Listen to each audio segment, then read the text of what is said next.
ओम शांति। आज का इंसान सभी सुख सुविधाएं होने के बावजूद भी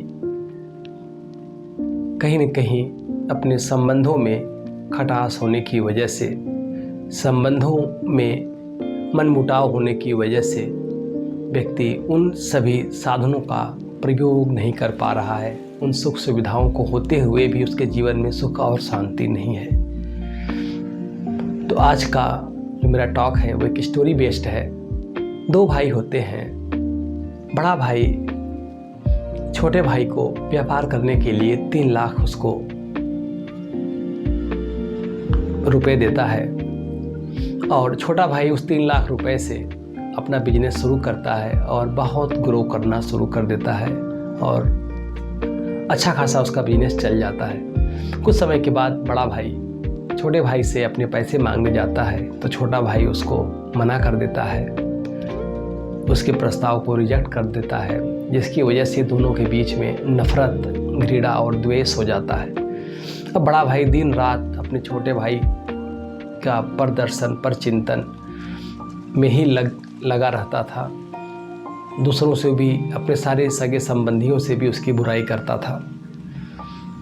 और बड़ा भाई एक साधक भी था, तो वो देख रहा था कि जैसे जैसे वो छोटे भाई की निंदा और उसके प्रति घृणा भाव मन में रखता था, वैसे वैसे उसकी साधना भी एकदम खराब हो गई, ख़त्म हो गई और इसका प्रभाव उसके फिजिकल और मेंटल दोनों पर पड़ रहा था। उसका शरीर भी अब कम एनर्जी शरीर में भी उसको फील हो रही थी और उसका मन भी अब उदास और निराश होने लगा था। फिर वो एक संत के पास जाता है और अपने इस जो उसकी अवनति हो रही है उसका कारण पूछता है और उसका उपाय भी पूछता है। तो संत समझ गए और उन्होंने बोला कि अपने भाई के पास आपको जाना है, आपको मिठाई और फ्रूट्स के बास्केट लेके जाना है और जैसे ही आप भाई के पास जाएंगे, भाई को देने के बाद आप उनसे क्षमा मांगेंगे। तो बड़ा भाई बोलता है कि क्षमा और मैं, ऐसा क्यों? गलती उसकी है, पैसा मैंने दिया है और उसके बावजूद भी, मेरी गलती नहीं होने के बावजूद भी मैं क्षमा क्यों मांगूंगा? तो संत बोलते हैं कि देखो, रिश्तों में जब भी किसी प्रकार का कन्फ्लिक्ट होता है, इसमें दोनों पक्ष का कुछ न कुछ कंट्रीब्यूशन होता है। भले ही एक का 99 हो, दूसरे का 1% हो, लेकिन फिर भी कंट्रीब्यूशन होता ही है। तो उन्होंने उनकी गलतियां गिनाई। संत ने बोला कि देखो, आपने छोटे भाई की बुराई सभी सगे संबंधियों में किया, उसके प्रति अपने मन में बैर भाव, घृणा, द्वेष, नफरत लेके आए, बदले की भावना आपने अपने मन में लेके आया। दूसरे के द्वारा आपने अपने कानों में अपने भाई की बुराई को सुना। इस प्रकार आपकी भी गलती है और आपने भी बहुत सारी गलतियां की हैं। उन गलतियों का पश्चाताप करने के लिए और आपको अपनी साधना में बहुत ऊपर जाने के लिए आपको उससे माफ़ी मांगनी पड़ेगी। जैसे ही हम किसी के बारे में अगर हम गलत सोचते हैं तो वैसे ही हमारे ऑरा में, हमारी एनर्जी फील्ड में ब्लैक स्पॉट आना शुरू हो जाता है, हमारी ग्रोथ रुक जाती है, हमारी जो ऊर्जा है वो ऊपर न जा कर के नीचे की तरफ जाना शुरू हो जाती है। इसका विशेष ध्यान रखें। हम अपनी एनर्जी लेवल को काफ़ी अच्छा रखने के लिए हमेशा दूसरों के प्रति हमारी भावना बहुत अच्छी होनी चाहिए। तो अब वो बड़ा भाई छोटे भाई के पास जैसे ही लेकर के जाता है फ्रूट्स और स्वीट्स को, शाम का समय होता है, सभी लोग डिनर पर बैठे होते हैं, बेल बजता है तो जो भतीजा है उनका, वो दरवाज़ा खोलता है और दरवाज़ा खोलते ही वो एकदम आश्चर्यचकित रह जाता है और बहुत तेज़ सी आवाज़ लगाता है, देखो ताऊ जी आए हैं, ताऊ जी आए हैं, और सभी लोग भाग के आते हैं। जैसे छोटा भाई सामने आता है, बड़ा भाई बोलता है, मुझे माफ़ कर दो। हाथ जोड़ करके विनती करता है। छोटा भाई इस बात को सुन करके उसका मन एकदम पिघल जाता है, वो पैरों में गिर जाता है, बोलता भाई मेरी गलती है और आप माफ़ी मांग रहे हो भैया। और उसके आंखों से अश्रुधारा बहना शुरू हो जाती है और बड़े भाई के पैर पर गिरना शुरू हो जाता है। और बड़ा भाई भी अपनी आंखों से आंसू गिराता है और छोटे भाई की पीठ पर लगातार गिरते रहता है, मानो आंसुओं से ही सारा पश्चाताप हो रहा है और सारा पश्चाताप की धुलाई हो रही है। तो कुछ समय के बाद छोटा भाई पैसे लेके आता है, बड़ा भाई मना कर देता है, बोला नहीं भाई, मुझे इन कौड़ियों के पीछे अपने रिश्तों को नहीं खराब करना है, मैं अब समझ गया हूँ। लेकिन फिर भी छोटा भाई उस पैसे को दे देता है और सभी लोग 15 साल के बाद एक साथ जाते हैं और बड़े भाई के यहाँ पर डिनर होता है और सब लोग मिलजुल करके एक साथ घूमने के लिए निकलते हैं। तो मित्रों, हम देख पा रहे हैं कि ये घटना सिर्फ एक घर की नहीं है, ये घटना लगभग हमारे घर घर की कहानी है। तो आज के समय में लोग किसी की गलती को क्षमा या फॉरगिव नहीं करना जानते।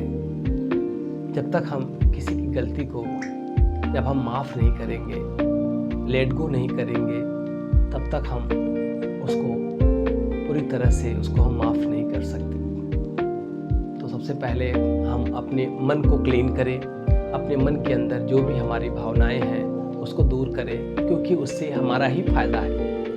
सामने वाले का कुछ भी नहीं हो रहा है, लेकिन हम किसी के प्रति भी अगर हम व्यर्थ चिंतन कर रहे हैं तो हम अपना ही लॉस कर रहे हैं, अपने ही मेंटल और फिजिकल हेल्थ को हम डिस्टॉर्ट कर रहे हैं। तो इससे हमको ये मैसेज लेना चाहिए कि जहाँ पर भी हमारी गलती हो, नहीं भी हो, तब भी हमको दूसरों से क्षमा याचना कर लेनी चाहिए, दूसरे लोगों को माफ़ कर देना चाहिए।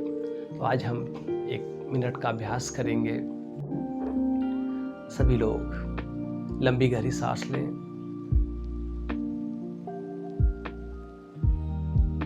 मन को एकदम ढीला छोड़ दें, शरीर एकदम रिलैक्स, कंप्लीट रिलैक्स। अपने मन की स्क्रीन पर हम उन लोगों को देखेंगे जिन लोगों ने हमको बहुत तकलीफ और कष्ट दिया है। देखें उन पिक्चर्स को, उन इमेज को लेकर के आए जिन्होंने हमको बहुत तकलीफ, दुख, दर्द और कष्ट दिया है। वो 1 भी हो सकते हैं, 2 भी हो सकते हैं। देखें अपने मेंटल स्क्रीन पर और अपनी एनर्जी को क्लियर करने के लिए, अपने आप को हेल्दी रखने के लिए,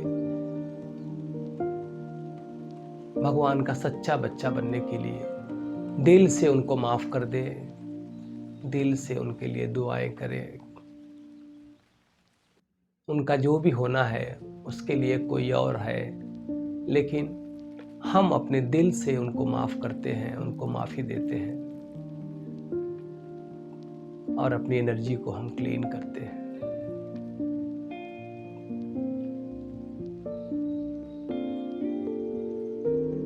अब आप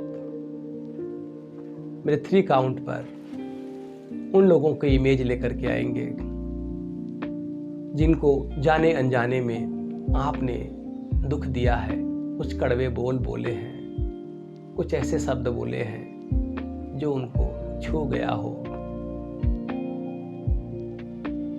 उनको अपने मन के स्क्रीन पर लेके आएंगे। 1, 2 and 3। देखें उन लोगों को जिनको आपने जाने अनजाने, न चाहते हुए भी उनको आपने हर्ट किया है और आप उनसे दिल से माफी मांग रहे हैं। आप उनसे कह रहे हैं मुझे माफ कर दो, ये मेरी ही गलती थी।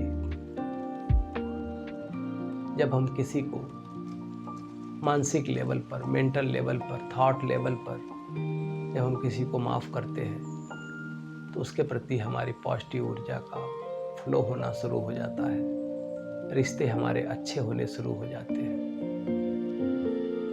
देखिए अपने मेंटल स्क्रीन पर